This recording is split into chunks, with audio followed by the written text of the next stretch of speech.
Distinguished heads of state, heads of government, and foreign ministers from around the globe will arrive in New York City on September 22, 2011, for the United Nations 10th anniversary of the Durban Declaration and Program of Action General Assembly high-level meeting, better known as Durban 3. Supposedly, they will devote themselves to the elimination of racism, racial discrimination, xenophobia, and related intolerance, just as they did in Durban 1 in South Africa, where Yasser Arafat said Israel represents racial discrimination in its ugliest form and images, and just as they did in Durban 2 in Geneva, where Iran's President Ahmadinejad spoke.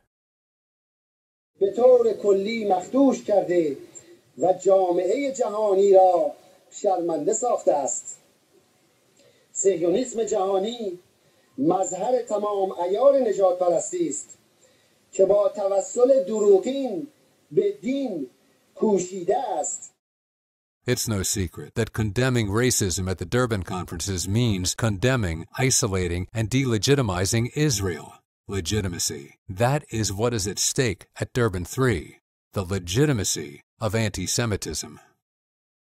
In 1975, only 30 years after the United Nations was founded on the ashes of 6 million Jews who perished in the Holocaust, the General Assembly adopted a resolution equating Zionism, the self-determination of the Jewish people, with racism and racial discrimination. When this poisonous act was finally rescinded 16 years later, in 1991, Arab and Muslim states, which had rejected Israel from the day of its birth, searched for another method of resurrecting the same libel. In 2001, they found their answer, the Durban Declaration, which condemned only one state for racism among all 192 UN member nations, Israel.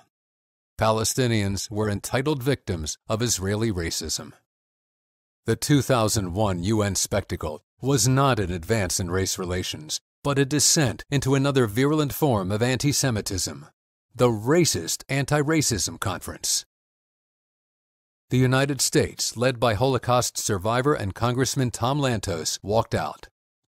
UN-empowered anti-Semites were unfazed, with Islamic states and their allies in the driver's seat at the UN Human Rights Council and the UN General Assembly. They decided to hold a second Durban conference in 2009 with the sole purpose of rescuing the Durban Declaration from the dustbin of history by reaffirming it.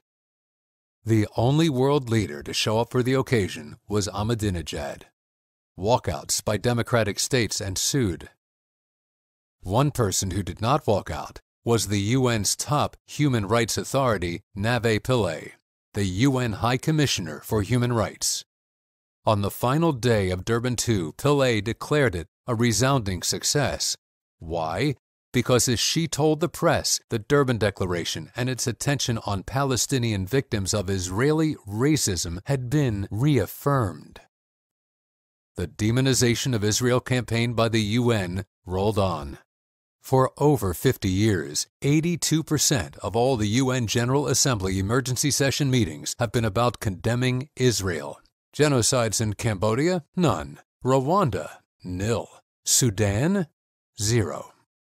In its history, the UN Human Rights Council, the UN's premier human rights institution, has adopted resolutions and decisions critical of specific states. 47% condemn Israel alone.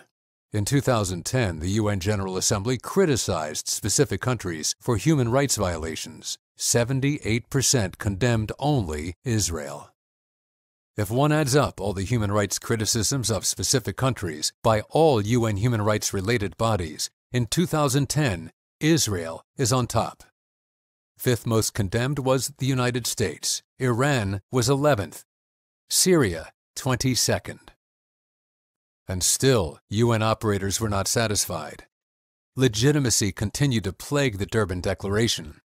After all, the world leaders gracing the stages of Durban 1 and 2 had been Fidel Castro, Yasser Arafat, and Ahmadinejad, men whose human rights credentials needed work. So Nave Pillay and her peers hatched a new plan. Durban 3, New York City, opening week of the General Assembly, which means not one, not two, but over 100 world leaders will be on hand to applaud the Durban Declaration, finally bestowing the legitimacy that has so long eluded it. Durban 1 ended 3 days before 9/11.